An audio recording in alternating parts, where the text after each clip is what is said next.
Okay guys, I'm gonna go really quick into client stories. I've just done 2 videos before. You'll see me with the same outfit on, but I don't care. Yes, my video quality, it's gonna go up. YouTube representatives like, Stephanie, we love your channel, but your video quality sucks. You don't have a banner. Like, what are you doing? And I'm like, I know, I've been so busy because, you guys, I'm coming to Stockholm, Sweden, October 1st. So for you guys who want to see me talk live about ketogenesis, how to be ketotic, what it really takes to get into ketosis, and none of this bull crap you see on the internet. Also, I'm going to New York. You guys, I'm coming to New York, right? New York City, November 12th. You can go on my site for more information or for tickets. Yes, it's time to start talking about this and bring it to the world. You guys have been seeing me vlog straight up, 3 years straight, work with almost 3,000 people strict. I get people into ketosis, and the rest of y'all don't. And I can say that confidently because this stuff is not easy. Okay, guys, client stories real quick. One in particular, yesterday I had a man, 51 years of age. He did everything right. I mean, when he sent his meal chart into me prior, I was like, it's perfect. How could this guy had his macros perfect, right? He had his fat under up to 300 grams. Yes, and I didn't stutter. 300. I was like, good job. 6'1", right? Homeboy's 3 years older than me, 51, right? Well, not 3 years. Oh, he's turning 52. And I will be turning 50 next year. Okay. Then the guy is like exercise before 2 o'clock, before messing with the circadian cortisol melatonin shift. Did it, woke up, he's using blue blockers, magnesium at night, malate in the morning, citrate at night, like chamomile, like he was on point, fleek correct. And I know that word fleek is outdated, but I just had to. He was on point. Diaphragmatic breathing, meditating, shut his computer off an hour before bed. Orange lights in the house, but still his glucose in 100, right? That's over 4.4. That's over 100, I think, is like 5.6 millimolars for the rest of the world. And his ketones were good, though. He is a great ketone maker. 2s, 3s, perfect, perfect, right? But why can't he get his glucose down? Because to keto adapt, your glucose must be low and your ketones must be in that sweet spot, and his ketones were in the sweet spot and his glucose was too high. So the brain's going to digress and use the glucose. A little bit of ketones, but that's not ketotic. Sorry, not really. Using a little bit of ketones, but still feeling crap. Cramps in the legs at night. Cramps. I was like, are you taking magnesium? Yes. Are you the citrate and the malate? Are you taking potassium supplements? Yes. I was like, oh, but you need to not use these toxic potassium pills. You need to do spinach, avocado, both, right? 4 cups of spinach, 2 avocados a day. I was like, whoa, he's getting a lot of potassium. I was like, are you drinking enough water? Yes. Have you tried waking up in the middle of the night with the cramps are the worst and drink some water? Yes. Himalayan salt in a glass of water. Nothing was working. And I was like, let's talk about your gut. Do you have gut digestive issues? Ding, yes. Tick box, yes. I said, do you have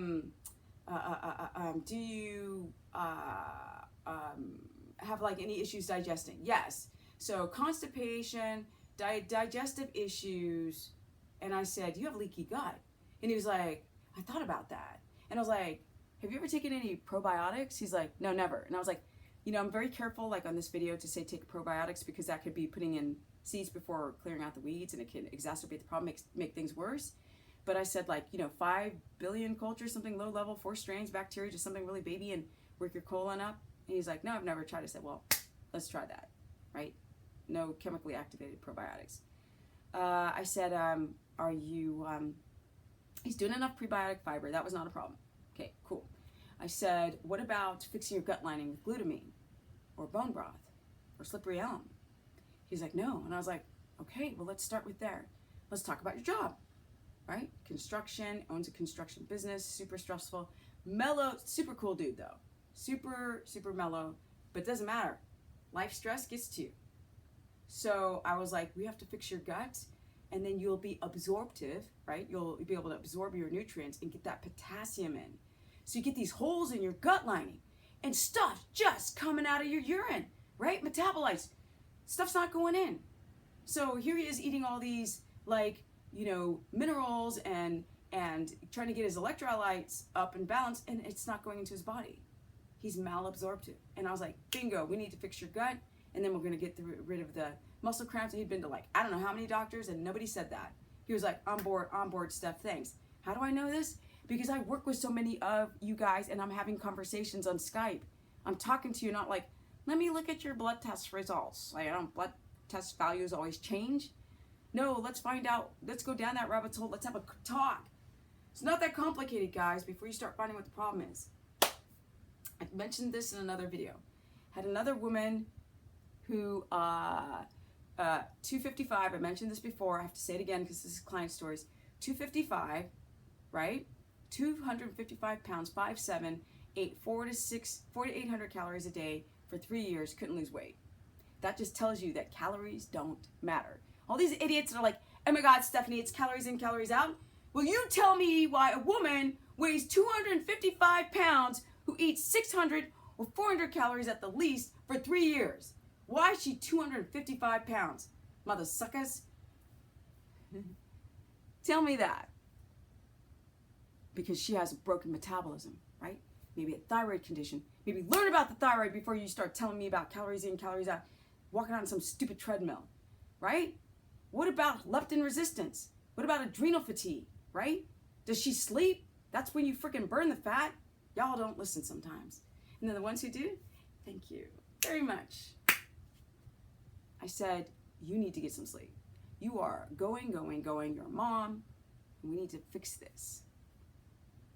We also had to consider gut dysbiosis. I wanted her to check her C-reactive protein, right? That's a real important indication of stress. Yes, CRP. Let's check out your blood sugar. She hadn't even checked your blood sugar. If you have if you have pancreatic insufficiencies, your insulin is high, you gonna store. You ain't a burning machine. That's why treadmills and the calories and all this bull crap and doing HIIT training where you have adrenal fatigue and then you drain your adrenals even more and you store more fat. All these things matter, guys. All right, if you want to learn more, these just some client stories. What she needs to do is stay away from HIIT training, get some sleep, blue blockers, magnesium, diaphragmatic breathing, meditating, an audiobook instead of visually looking at stuff until she goes to bed. She needs to freaking exercise slow. She needs to do time under tension, not train to failure. She needs to take some walks, reflect on life, say some positive affirmations in the freaking mirror. Yeah, because the mind is a powerful place. It really helps to whatever, prayer, whatever you need to do to connect with your body, that's what you need to do. Yeah? Get your macros on point, stop skipping meals, stop being a ninny stressor, drink some dang water, clear out the estrogen dominance, plant pectins, ginger, dandelion, right? Turmeric, real food, pastured, organic, non-GMO, right? Be consistent, and it will unlock that broken metabolism. That's why 500 calories from cookies and 500 calories from ribeye steak don't digest the same. Hence, calories don't matter. All right, guys, if you want to learn more, if you want to come watch me in New York, go to stephanieperson.com, look for tickets. November 12th, New York City. October 1st in Stockholm, Sweden. Yes, I'm so excited. And I'm also starting off with workout programs, guys. I do keto coaching on nutrition. I'm now transitioning into teaching people how to do nutrition and working out in a ketogenic, ketotic state. All right, guys, peace out. I'm so stoked. Yay, energy.